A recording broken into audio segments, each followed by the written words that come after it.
Halo bosku, saya Felix dan selamat datang kembali di channel Bos Gadget teman-teman. Kalian apa kabar nih hari ini? Saya harap kalian semua baik-baik aja dan selalu semangat dong tentunya. Dan beberapa pesan dari saya, jangan lupa cuci tangan dan jangan lupa pakai masker kalau kalian misalnya harus pergi keluar rumah. Nah, buat teman-teman yang udah dari luar, pas pulang langsung cuci tangan ya pas sampai di rumah.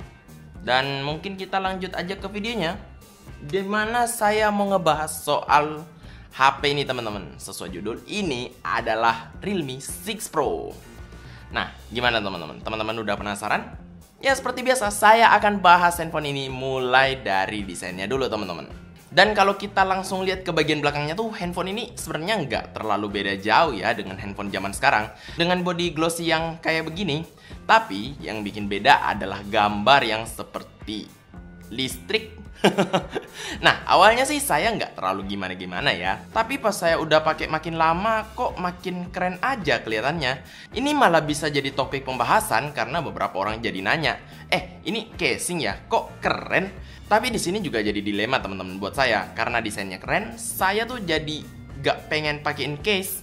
Tapi HP ini tuh cepet dekil teman-teman dengan sidik jari. Jadi mungkin terserah teman-teman lah ya, mau keren tapi sidik jarinya banyak, atau ya tanpa sidik jari tapi kekerenannya berkurang dikit.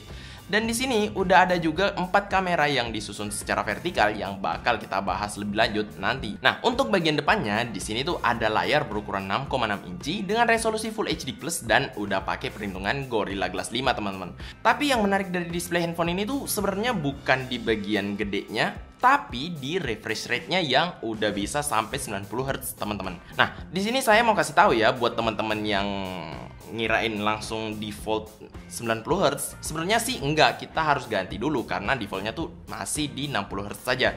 Kalau teman-teman merasa 60 Hz kurang, langsung tinggal ganti aja ke 90 Hz. Nah, mungkin teman-teman langsung nanya lagi nih, bedanya apa sih? Jadi, layar 90 Hz ini tuh jauh lebih smooth teman-teman daripada display-display biasa. Scroll-scroll biasa jadi lebih asik lagi dan lebih oke karena kelihatan lebih smooth.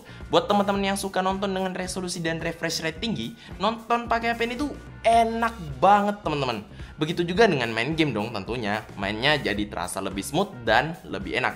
Oh ya, tentunya nggak lupa ya, kalau di sini tuh ada 2 kamera punch hole yang tentunya akan kita bahas juga nanti. Di tangan saya sih HP ini enak digenggam dan bobotnya juga nggak terlalu berat. Buat tangan yang gede kayak saya sih masih enak-enak aja. Tapi buat teman-teman yang punya tangan kecil, mungkin saya akan merekomendasikan kalian untuk pakai handphone ini dengan 2 tangan aja.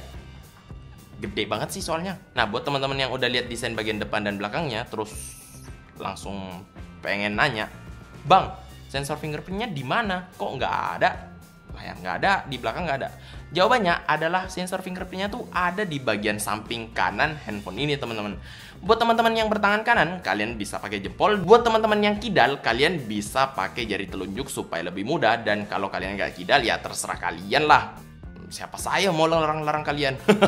Nah, buat teman-teman yang lebih seneng pakai sensor wajah sih, tenang aja teman-teman. Di sini juga ada sensor wajah dengan akurasi dan kecepatan yang cepet banget. Jadi mungkin sekarang kita lompat aja ke bagian spesifikasi ya. Ini tuh bagian yang paling diincer-incer dari fans Realme sekarang. Apalagi ya bukan cuma fans Realme. Kayaknya semua pengguna handphone deh pengen spesifikasi tinggi, dan biasanya Realme menawarkan itu kan dengan harga yang murah. Dan handphone ini tuh adalah handphone pertama dengan Snapdragon 720G dengan fabrikasi 8 nanometer. GPU-nya pakai Adreno 618 dan tentu aja udah AIE, teman-teman. Nah, di sini Realme 6 Pro itu cuma ada satu varian, teman-teman, yaitu RAM 8GB dengan memori 128GB. Nah, untuk teman-teman yang beli handphone ini untuk pemakaian sehari-hari sih menurut saya udah sangat oke banget ya. Semua berjalan lancar tanpa harus nunggu lama dan gak ada patah-patah sama sekali. Jalanin aplikasi cepet, scroll-scroll juga gak masalah sama sekali. Suhunya juga gak naik pas dipakai buat main sosmed lama. RAM yang gede juga memungkinkan kita buat buka aplikasi yang banyak sekaligus. Dan buat teman-teman yang belum tahu, Realme 6 Pro ini udah pakai Realme UI versi pertama dan juga udah pakai Android 10 teman-teman. Jadi harusnya udah oke lah ya. Dan di sini setelah saya coba Realme UI ini tuh kayak mirip dengan stok Android deh. Jadi ringan aja pakainya, enak-enak aja. Jadi sampai sekarang sih saya nggak ada keluhan. Oh iya teman-teman, saya hampir lupa nih. Banyak kan dari kalian yang ngincer Realme 6 Pro ini buat gaming. Nah, kabar baik deh kayaknya ini buat teman-teman karena HP ini tuh lancar banget dipakai gaming, teman-teman. Saya tuh udah nyoba main PUBG Mobile dan PUBG Mobile di handphone ini tuh lancar banget. Saya pas mainin beberapa game tuh nggak pernah nemu lag sama sekali. Sayangnya grafiknya mentok di HD dengan frame rate high aja. Tapi kalau teman-teman set grafik di smooth dan frame rate ultra, disinilah gameplaynya jadi menarik, teman-teman. Karena displaynya yang punya refresh rate 90Hz ini, kita juga bisa maksimalin frame rate ultranya. Jadi bolak-balik tuh jadi smooth banget, nembak musuh bisa jadi lebih gampang lagi. Dan untuk game yang agak berat seperti Life After pun handphone ini masih kuat jalaninnya sampai very high tanpa lag, bahkan dengan frame rate yang tinggi, teman-teman. Jadi buat teman-teman yang gamers yang ngincer handphone ini tuh kabar baik banget deh buat kalian. Apalagi nih, karena ROM-nya udah gede yaitu 128 GB, ya kita harusnya udah bisa nginstal game-game favorit kita tanpa harus kehabisan memori. Ini sih, ya apalagi bisa nambah micro SD kok. Oke lah. Nah, sekarang kita coba lompat ke bagian kameranya ya, teman-teman. Teman-teman mungkin udah pada tahu kalau handphone ini punya 6 kamera, yaitu 2 di depan dan 4 di belakang. Dan slogannya adalah Ultra 6 Camera. Gila juga ya. Dulu punya 1 kamera aja udah syukur. Sekarang 6 cuy.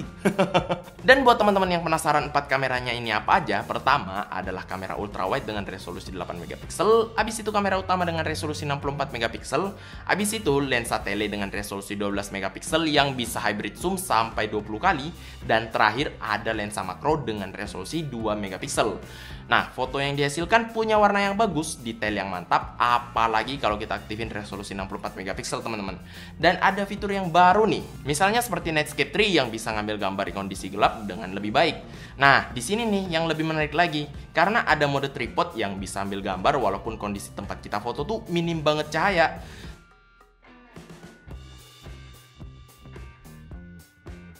Tapi di sini ada harga yang harus dibayar. 1 kali shutter foto tuh kita harus nunggu sampai 40 detik. Lama banget ya.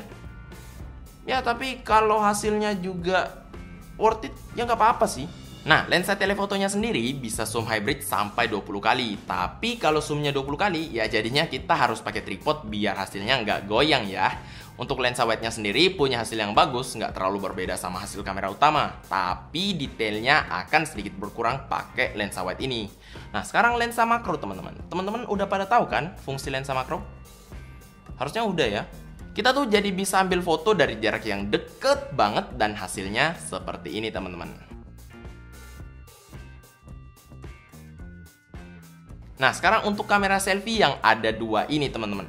Kamera utama dengan resolusi 16 megapiksel yang pakai sensor Sony IMX471 dan kamera wide angle 8 megapiksel yang bisa nangkep sampai dengan 105 derajat. Hasilnya sih saya makin ganteng, tapi detailnya tetap nggak hilang ya. Walaupun kadang kalau gelap tuh muka saya kadang-kadang terlalu smooth aja kelihatannya.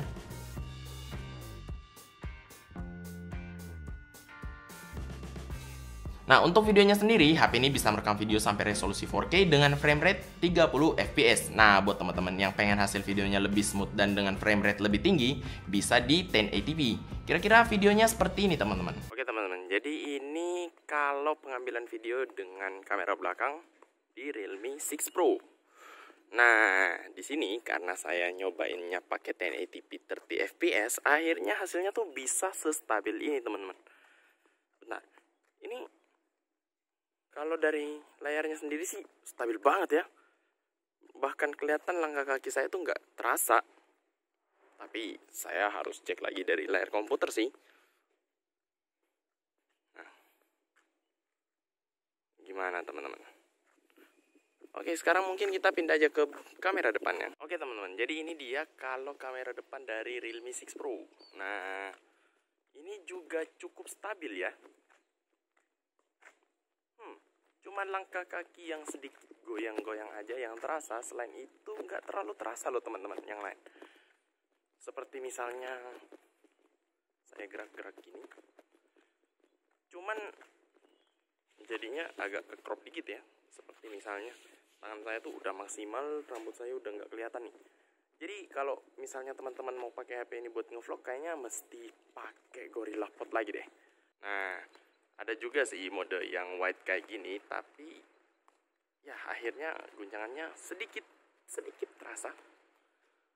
Jadinya kalau gini sih kelihatan semua kepala saya. Oke, mungkin segini aja kali ya untuk contoh video wide-nya. Mana? Nah, sekarang saya mau coba bahas baterainya sedikit, teman-teman. Teman-teman harusnya udah pada tahu ya kalau saya tuh salah satu orang yang lebih mentingin baterai daripada yang lain-lainnya. Kadang-kadang ya. Dan di sini handphone ini tuh punya kapasitas baterai yang cukup gede, yaitu 4300 mAh. Dan dengan pemakaian sehari-hari ternyata handphone ini cukup tahan loh, teman-teman. Kadang-kadang bisa lebih dari sehari, kadang-kadang ya malam udah habis. Tapi dengan percobaan dengan menggunakan aplikasi PCmark, HP ini bisa menghasilkan angka yang cukup gede, yaitu 9 jam. Itu lumayan loh. Dan sampai sini sih saya belum pernah kecewa dengan kinerja baterai HP ini. Yang paling penting sih di sini adalah kecepatan chargingnya yang udah pakai flash charge sampai 30 watt.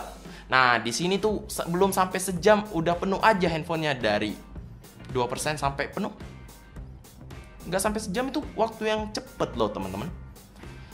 Ya kadang-kadang saya mandi dulu, handphonenya udah, ya saya nggak mandi sejam sih, tapi kadang-kadang saya ngecasnya juga nggak sampai 2%. Cuma ngetes aja sekali waktu itu. Dan nggak kalah penting juga, handphone ini udah pakai port tipe C, jadi sampai di sini saya seneng-seneng aja, teman-teman. Dan mungkin sekarang kita masuk aja ke kesimpulan saya soal handphone ini.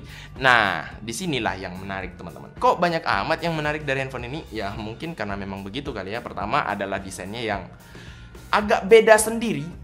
Yang nggak terlalu beda sih, tapi desain kayak gini tuh ya belum banyak. Sampai di sini saya seneng banget ngelihat desainnya. Kadang-kadang malah saya perhatiin sendiri kayak gini. Ya saya lihat-liatin aja. Kok HP-nya bagus ya? Tapi ya memang bagus sih.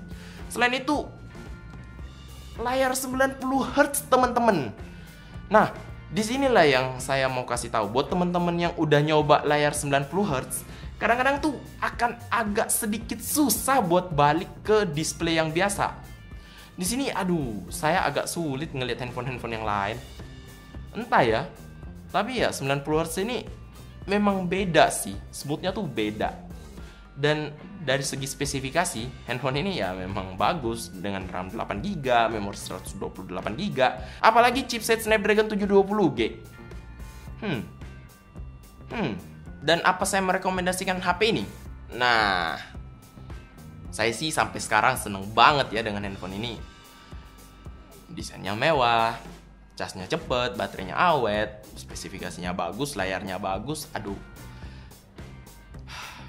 harusnya saya merekomendasikan handphone ini sih. Ya tergantung budget kalian aja, apakah sanggup? Ya harusnya sih sanggup. Realme gitu loh, mereka kan terkenal dengan harganya yang terjangkau. Oke deh, kalau gitu mungkin sekian dulu aja video kali ini. Kalau kalian suka dengan video ini, langsung aja hajar tombol like di bawah. Dan subscribe juga dengan, jangan lupa tekan tombol lonceng supaya kalau ada video baru dari saya, kalian akan langsung dapat notifikasinya.